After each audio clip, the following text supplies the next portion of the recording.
Splice movie के start में हम एक कपल क्लाइव और एल्सा को देखते हैं। ये दोनों जेनेटिक साइंटिस्ट हैं और नर्ड कंपनी में काम करते हैं। ये बेसिकली नई स्पीशीज और हाइब्रिड ऑर्गेनिजम्स को बनाते हैं और उनसे प्रोटीन को एक्सट्रैक्ट करते हैं ताकि डिफरेंट ड्रग्स में यूज कर सकें। अब हम दो ऑर्गेनिजम्स फ्रेड और जिंजर को देखते हैं जो कि इन दोनों ने काफी डीएनए को मिला के क्लोन किया था। वो फ्रेड और जिंजर की आपस में मीटिंग करवाते हैं और इस सब के बाद वो दोनों काफी खुश दिखाई देते हैं। सीन्स अब शिफ्ट होके क्लाइव और एल्सा पे आते हैं जो कि अपने कॉलीग्स जॉन और विलियम के साथ कन्वर्सेशन में हैं। वो डिस्कस कर रहे हैं कि अब वो इन ऑर्गेनिजम्स के थ्रू काफी नई किस्म की मेडिसिन बना सकते हैं जो एनिमल्स के लिए बहुत फायदेमंद होंगी। वो उन्हें ये भी प्रपोज करते हैं कि वो इन स्पीशीज में ह्यूमन डीएनए को मिला के एक नई स्पीशीज भी बना सकते हैं जो कि उनके लिए एक बड़ी अचीवमेंट होगी। लेकिन जॉन इसको एक अच्छा आइडिया नहीं समझती और कहती है कि उन्हें अभी सिर्फ अपने इस ऑनगोइंग प्रोजेक्ट पे ध्यान देना चाहिए और किसी नई स्पीशीज को बनाने के बारे में नहीं सोचना चाहिए। लेकिन फिर भी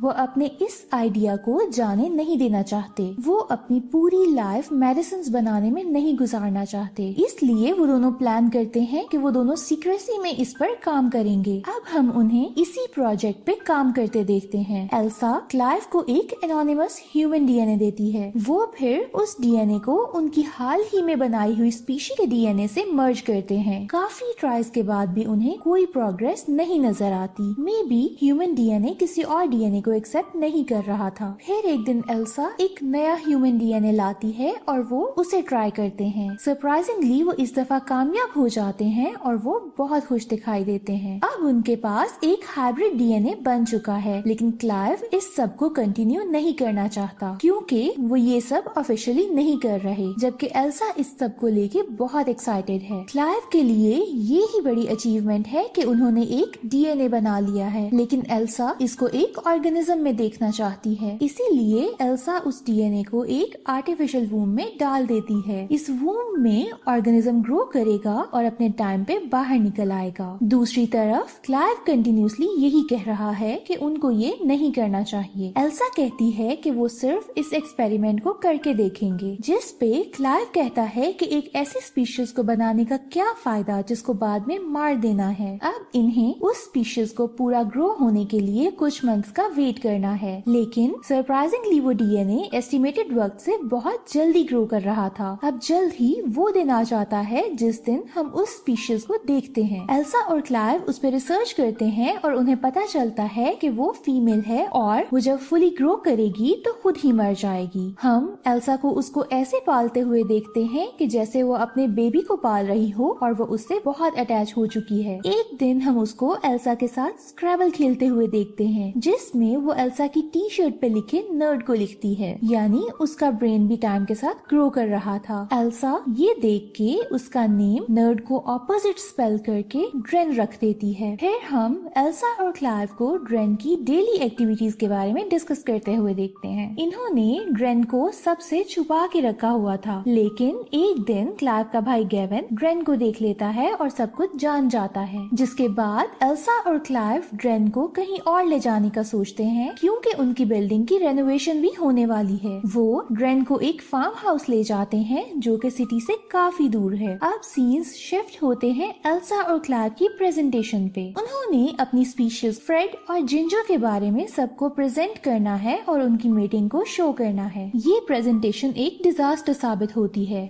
क्योंकि फ्रेड और जिंजर मीटिंग के बजाय आपस में लड़ के खुद को मार लेते हैं, जिसके बाद ये पता चलता है कि जिंजर ने अपना जेंडर फीमेल से मेल में चेंज कर लिया था। एल्सा और क्लाइव ड्रेन में इतने बिजी थे कि फ्रेड और जिंजर पर ध्यान ही नहीं दे सके। इस इंसिडेंट के बाद उनकी कंपनी एल्सा और क्लाइव को किसी और नए एक्सपेरिमेंट को स्टार्ट करने से मना कर देती है। अब एक तरफ एल्सा और क्लाइव कंपनी के लिए मेहनत कर रहे हैं और दूसरी तरफ ड्रेन का भी ख्याल रख रहे हैं, लेकिन ड्रेन का बिहेवियर टाइम के साथ साथ चेंज हो रहा है। एक दफा एल्सा और क्लाइव ड्रेन को फार्म हाउस से निकल के एक रैबिट को खाते हुए देखते हैं। ड्रेन एल्सा से फेड अप होने लगी है और वो एल्सा की बातों को मानती भी नहीं है। दूसरी तरफ ड्रेन क्लाइव की तरफ अट्रैक्ट हो रही है, जिसका अंदाजा क्लाइव को भी हो रहा है। फिर एक दिन क्लाइव को ये पता चलता है कि जो ह्यूमन डीएनए एल्सा ने क्लाइव को ड्रेन को बनाने के लिए दिया था वो किसी और का नहीं बल्कि एल्सा का ही था। शायद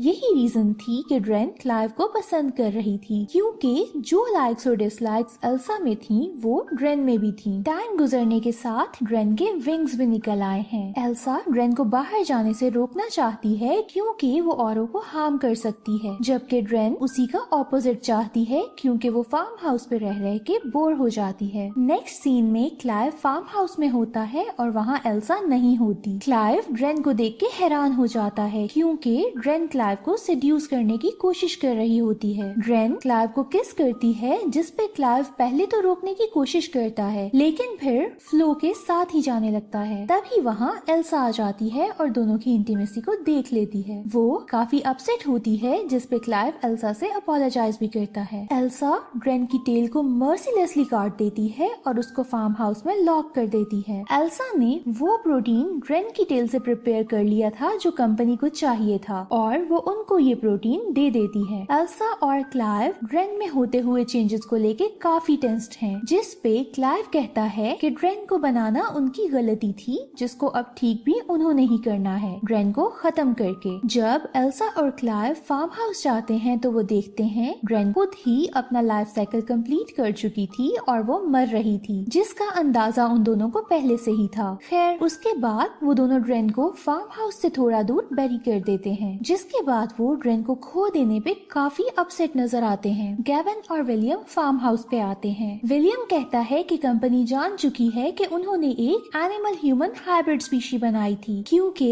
एल्सा के दिए हुए प्रोटीन में वो डीएनए था। विलियम उनसे उस स्पीशी के बारे में पूछता है क्योंकि वो उनकी कंपनी के लिए बहुत फायदेमंद है। इस पे क्लाइव और एल्सा उसे बताते हैं कि वो मर चुकी है और वो उसको बैरी भी कर चुके हैं। तभी उन्हें एक आवाज सुनाई देती है। वो आवाज ड्रेन की थी। ड्रेन वापस आ गई थी और वो भी पहले से बहुत ज्यादा खतरनाक होके। उसने गैवन और विलियम को वहीं पे मार दिया था और क्लाइव जो सिचुएशन संभालने की ट्राई कर रहा था उसको भी बेहोश कर दिया। ड्रेन एल्सा का रेप करता है। एक्चुअली ड्रेन ने भी टाइम के बाद अपना जेंडर चेंज कर लिया था, जिसकी वजह से वो अब मेल है। क्लाइव अपनी सेंसेस में आता है तो एल्सा को बचाने की कोशिश में ड्रेन पे अटैक करता है, लेकिन ड्रेन क्लाइव को भी मार देता है। इसके बाद एल्सा अकेली बच गई है और वो एक बड़े से रॉक को लेके ड्रेन को मार देती है। मूवी के लास्ट सीन्स में एल्सा प्रेग्नेंट है और जॉन उसे ऑफर कर रही है कि अगर वो अपनी प्रेगनेंसी को कंटिन्यू करेगी तो कंपनी उसे अच्छी अमाउंट ऑफ मनी देगी, क्योंकि ड्रेन का डीएनए उनकी कंपनी के लिए बहुत फायदेमंद है, लेकिन डिसीजन एल्सा का है। अगर वो चाहे तो अबॉर्ट भी करवा सकती है। फिर भी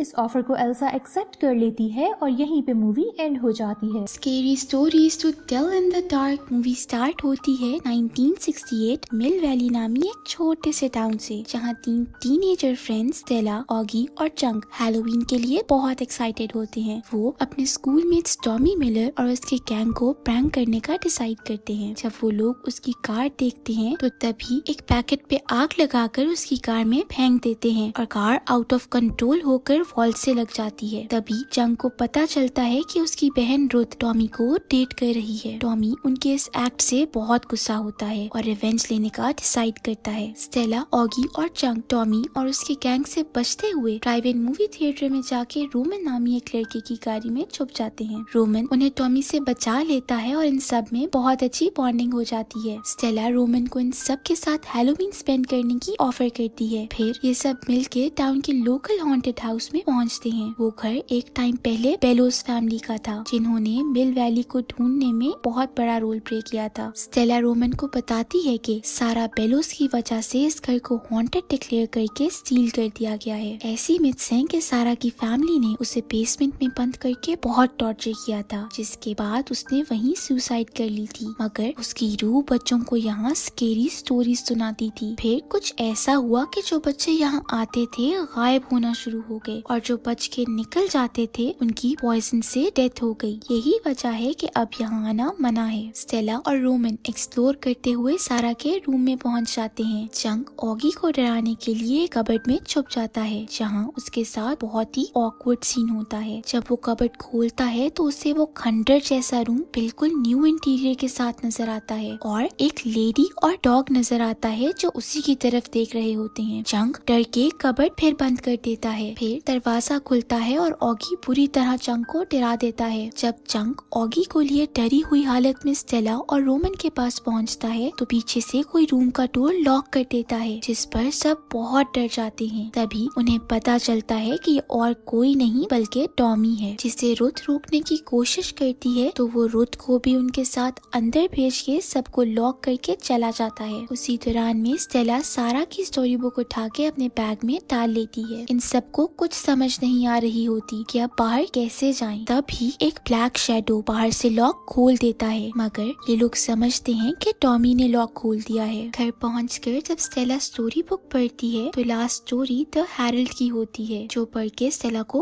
बहुत अजीब लगता है। जब वो टच करके देखती है तो राइटिंग भी बिल्कुल फ्रेश होती है। ये थोड़ा सस्पिशियस होता है। दूसरी तरफ टॉमी जब रात एग डिलीवर करने फील्ड से गुजर रहा होता है, फील्ड्स में लगे हेरल्ड को मार देता है क्योंकि उसे हेरल्ड से बहुत नफरत होती है। तभी एक बहुत स्केरी सीन आता है। फिर हमें देखने को मिलता है कि हेरल्ड अपनी जगह से गायब हो गया है और कुछ टॉमी को फॉलो कर रहा है। सामने देखने पर टॉमी को हेरल्ड नजर आता है, जो चलना शुरू हो जाता है और टॉमी को पिच फॉर्क से स्टैब कर देता है, जिसके बाद टॉमी वॉमिट्स करते हुए हे निकालता है और अजीब वायलेंट ट्रांसफॉर्मेशन फेस करता है। नेक्स्ट डे स्कूल में स्टेला ऑगी और चंक को स्टोरी दिखाते हुए बताती है कि उसे लगता है ये टॉमी के बारे में है। साथ ही उन्हें ये भी पता चलता है कि टॉमी मिसिंग है। स्टेला को लगता है कि ये सब सारा कर रही है। वो जो स्टोरी बुक में लिखती है वो सच हो जाता है, मगर कोई भी उसका यकीन नहीं करता। फिर स्टेला रोमन के साथ हेरल्ड देखने जाती है, जिसने टॉमी की जैकेट पहनी होती है। स्टेला डर जाती है, मगर रोमन उसे इसका वहम कहकर टाल देता है। अपना डर और कंफ्यूजन खत्म करने के लिए स्टेला सारा की स्टोरी बुक उसकी जगह पर वापस रखाती है। रात रोमन उसके घर आता है, जिसे स्टेला के बेडरूम में वो ही स्टोरी बुक मिलती है। स्टेला ये देखकर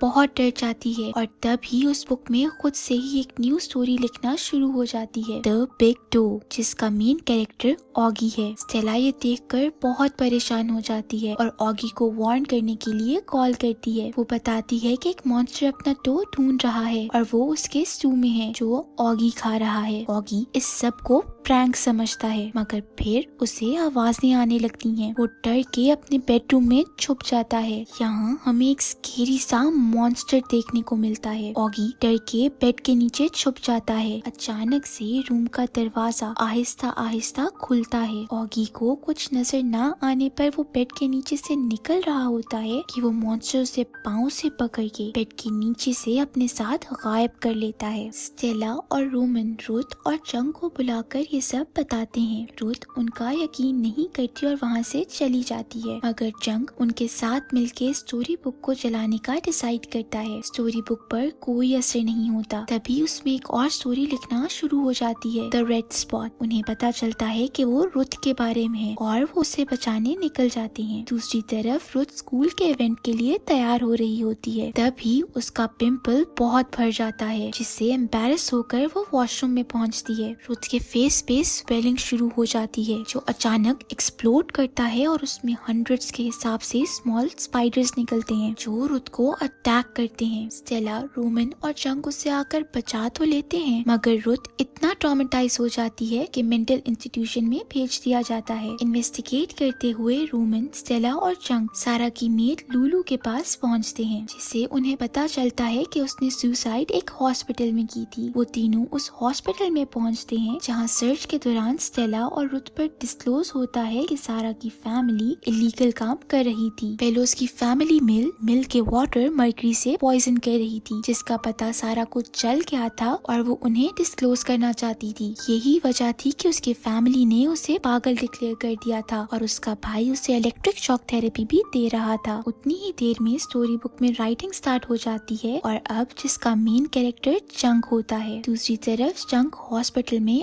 अकेला स्टक हो जाता है। हॉस्पिटल की लाइट्स रेड हो जाती हैं। उसके ड्रीम में जो पेल लेडी उसे डरा रही होती है वो रियल में उसके सामने अपीयर हो जाती है। चंक उससे बचने की बहुत कोशिश करता है मगर वो उससे हर तरह से कवर कर लेती है और एकदम अपने अंदर ले लेती है। हॉस्पिटल का स्टाफ स्टेला और रोमन को अरेस्ट करवा देता है। वो दोनों इंस्पेक्टर को सब सच बता देते हैं मगर उन्हें कोई सीरियस नहीं लेता। साथ ही ये भी रिवील होता है कि रोमन एक वियतनाम वॉर ड्राफ्ट डॉजर है। उसके बाद वो इंस्पेक्टर उन दोनों को जेल में बंद कर देता है, जहाँ रोमन स्टेला को बताता है कि 2 मंथ्स पहले उसे उसके भाई की बॉडी की पीसेस मिली थी, जिसकी वजह से वो बहुत डर गया था और उसने भागने का डिसाइड किया। सीन्स इंस्पेक्टर पर शिफ्ट होते हैं जो बुक में एक न्यू स्टोरी देखता है, मीटाई डो डी वॉकर। उसी दौरान इंस्पेक्टर का डॉग बहुत वियर्ड एक्ट करने लग जाता है। स्टेला के पूछने पर इंस्पेक्टर बताता है कि बुक में रोमन का नाम है। रोमन को क्लिक करता है कि ये कैंप फायर स्टोरी होगी। यही स्टोरी है जिससे वो बहुत डरता था। वो बताता है कि जंगली मैन आ रहा है। उतनी ही देर में फायर प्लेस से जंगली मैन आ जाता है और इंस्पेक्टर को मार देता है। अब वो रोमन की तरफ बढ़ रहा होता है। तभी स्टेला किसी तरह इंस्पेक्टर की पॉकेट से कीज लेकर लॉक खोल लेती है। जंगली मैन बार्स में फंसा होता है और इसी का फायदा उठाते हुए स्टेला और रोमन पुलिस स्टेशन से निकल जाते हैं। रोमन स्टेला से कहता है कि उसे बेलो हाउस लाके सारा को रोकने की जरूरत है। उतनी देर में वो जंगली मैन को डिस्ट्रैक्ट करने की कोशिश करेगा। स्टेला घर की तरफ भागती है और रोमन गाड़ी लिए उस क्रिएचर से बचने की कोशिश कर रहा होता है। एक जगह पहुंच के वो उसे कार्स के बीच फंसा के वहाँ से भाग निकलता है। स्टेला घर में पहुंच के ऊंची ऊंची सारा को कहती है कि वो उसकी मदद करना चाहते हैं। वो जान गए हैं कि सारा इनोसेंट है। अचानक स्टेला के हाथ से बुक गायब हो जाती है और घर वापस पुराने बेलो हाउस में शिफ्ट हो जाता है। स्टेला को कुछ समझ नहीं आ रही होती। उतनी देर में रोमन वहाँ पहुँचता है और उसे वो बुक मिलती है जिसमें वो न्यू स्टोरी दिखाता है, द हॉन्टेड हाउस स्टेला। पीछे से जंगली मैन भी आ जाता है और रोमन फिर से छुपना शुरू हो जाता है। बेसिकली सारा स्टेला को वापस पुराने टाइम में ले जाती है, ये दिखाने के लिए कि सारा की फैमिली ने उसे कैसे टॉर्चर किया था। अब एक तरफ स्टेला उन लोगों से बच रही होती है और दूसरी तरफ रोमन उस क्रिएचर से बचने की कोशिश में होता है। फिर एकदम स्टेला पकड़ी जाती है, जिसे सारा के भाई सारा कहते हुए बेसमेंट में सारा के उसी रूम में लॉक कर देते हैं। स्टेला बहुत बुरी तरह रो रही होती है। तभी वहाँ सारा की रूह आ जाती है, जिसे स्टेला यकीन दिलाते हुए कहती है कि वो लोगों को बताएगी कि सारा इनोसेंट थी। ये सुनते ही सारा उससे अपनी बुक और पेन देती है। सारा कहती है कि अपना ब्लड यूज करते हुए सारा की स्टोरी लिखे। स्टेला ऐसा ही करती है, जिससे सारा की रूह को मुक्ति मिल जाती है और चीजें नॉर्मल हो जाती हैं। रोमन के ऊपर क्रिएचर अटैक करने ही वाला होता है कि वो भी उसी वक्त गायब हो जाता है और स्टेला और रोमन जिंदा वहाँ से बच के निकल जाते हैं। लास्ट सीन्स में हम देखते हैं कि रोमन वापस अपने फियर से फाइट करने निकल जाता है। स्टेला सबको सारा की स्टोरी लिख के बताती है, जिस पर कुछ लोग बिलीव करते हैं और कुछ लोग नहीं करते। फिर स्टेला अपने फादर और रुथ के साथ एक मिशन पर निकल जाती है। उसे लगता है कि ऑगी और चंक सिर्फ गायब हुए हैं, डेड नहीं है, और उन्हें वापस लाने का रास्ता भी इसी स्टोरी बुक में कहीं छुपा है, जो वो जल्द ही ढूंढ लेगी। और यहीं पर मूवी एंड हो जाती है।